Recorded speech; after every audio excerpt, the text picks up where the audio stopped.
de una columna que quiero comentarles que me parece gravísima desde todo punto de vista, lo que tiene que ver con la lucha por la honradez, con la lucha por la transparencia, pero también con la lucha contra el coronavirus y la pandemia.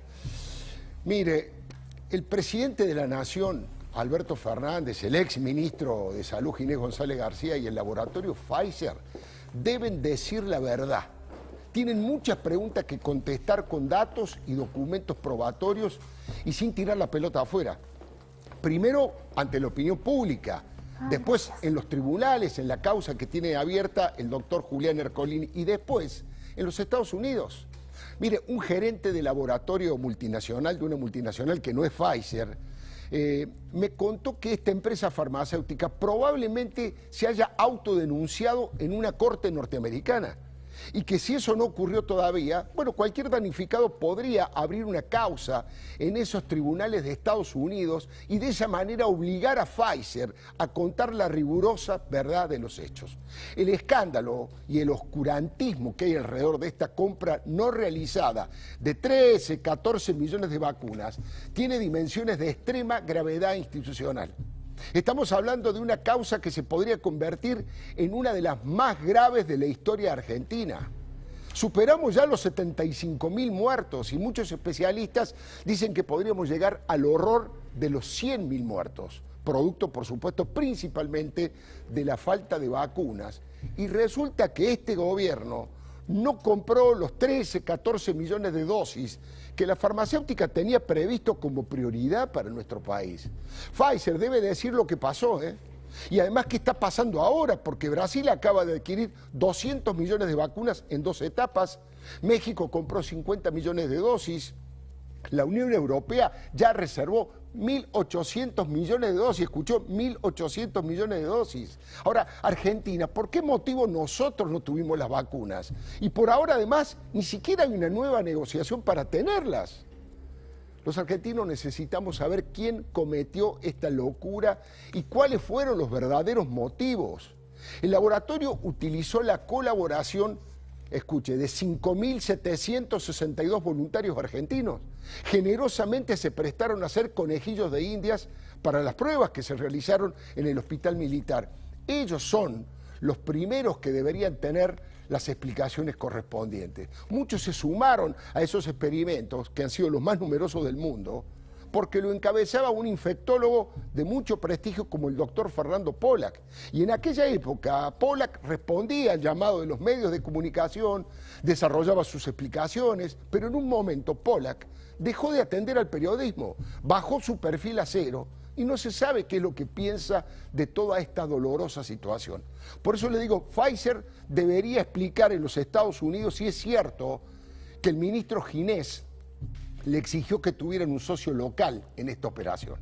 En casi todos los rubros de negocios, el kirchnerismo utilizó siempre esta matriz para direccionar el rumbo del comercio y en varios casos para quedarse con fortunas a modo de coimas. Hoy mismo, en el diario La Nación, Joaquín Morales Solá escribió textualmente: más tarde se supo que el Ministerio de Salud le había reclamado a Pfizer un socio local y la transferencia de tecnologías. Ahí lo estamos viendo, la columna de Joaquín Morales Solá. Ahora, ¿ocurrió esto o no?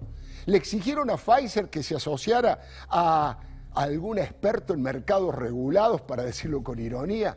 Mire, después del escándalo Enron en los Estados Unidos, la legislación castiga con mucha dureza, incluso con la cárcel en varios casos, a aquellos empresarios que paguen coimas o que mientan ante los tribunales. Están obligados a decir la verdad. Allá, en New York, no es tan fácil extorsionar o manipular a un juez o que el magistrado cajonee por años una causa de tanta gravedad. Eso por el lado del laboratorio. Pero el presidente Alberto Fernández también está en el centro de esta inquietante inmoralidad. En su aparición en la CNN, según cuenta el periodista Eduardo Van der Koy, respondió que no sabía lo que había ocurrido para que de pronto, de un día para el otro, se haya roto la negociación con Pfizer. En otra parte del reportaje, Alberto dijo textualmente: ¿saben cuál fue la primera vacuna que se aprobó en la Argentina? Y se respondió, la Pfizer. Entonces explíquenme, ¿por qué si aprobé la vacuna después no la compré? Señor presidente, con todo respeto, no son sus interlocutores los que tienen que explicar. Usted es el que tiene que iniciar una investigación sumaria para establecer qué pasó. ¿Por qué puede haber existido desde un mal desempeño de algún funcionario público hasta alguna de las variedades de la corrupción?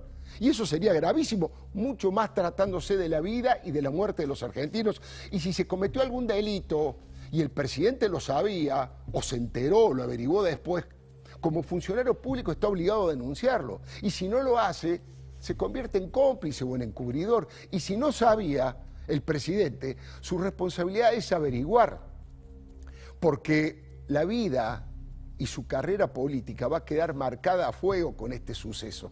En otro segmento de la entrevista en CNN, el presidente apeló no a la rigurosidad de los hechos, sino a un pálpito.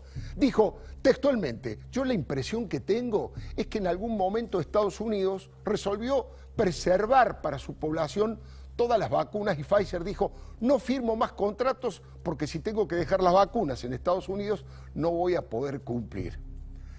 ¿Por qué? Si todo venía tan bien, de golpe el gobierno no atendió más a Pfizer.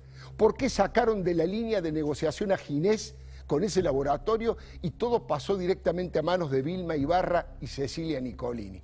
Bueno, y Ginés tiene que sentarse en el banquillo de los acusados, dicen que lo van a citar próximamente, y responder a una ametralladora de preguntas, de consultas. Por una radio K, se lo escuchó hace unas horas, dubitativo, tal vez con fatiga cognitiva, porque dijo que era fácil explicar lo que pasó con Pfizer. ¿Qué dijo? Nos exigieron una serie de condiciones que no se amoldaban a nuestra ley. ¿Cómo dice, exministro? ¿Qué significa eso, Ginés? ¿Cuáles fueron esas condiciones? Otra excusa insólita dice que fue la diputada cristinista Cecilia Moró, la que colocó la famosa palabra negligencia en la ley. Hoy insistió con esa falacia el propio Santiago Cafiero. Juntos por el Cambio se ofreció a corregir esa palabra para remover todos los obstáculos y que se pudiera comprar las vacunas. Y el gobierno ni siquiera contestó. ¿Y ahora qué pasa? Este gobierno que necesita vacunas con desesperación, ¿no tiene interés en abrir una nueva negociación con Pfizer? ¿Está cerrada para siempre esa puerta? Pregunto, ¿estamos ante un Pfizer Gate? Que las autoridades ofrezcan una conferencia de prensa abierta y que los periodistas pregunten y repregunten hasta averiguar la verdad. El pueblo quiere saber de qué se trata, ¿eh? Ayer fue 25. Esto es lo más peligroso de todo lo que ha ocurrido en el manejo ineficiente y turbio de la pandemia.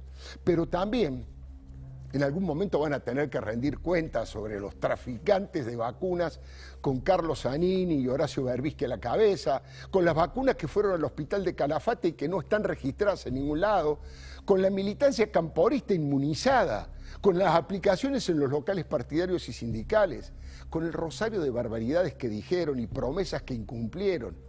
Bueno, ni qué hablar de los delirios de algunos talibanes K que en las redes llegaron a decir, y algunos a creer en algunos casos, que Pfizer había pedido las cataratas del Iguazú o el glaciar Perito Moreno como garantía, ¿no? Por eso, el caso Pfizer para mí es prioridad. El laboratorio líder a nivel mundial en su rubro y el presidente de la nación deben jurar decir la verdad y nada más que la verdad, aunque sea por respeto a tantos muertos. Le doy mi palabra. Y rápidamente le damos la palabra y le vamos a hacer las preguntas correspondientes a Laura Alonso. Insisto con el tema, Laura Alonso ha sido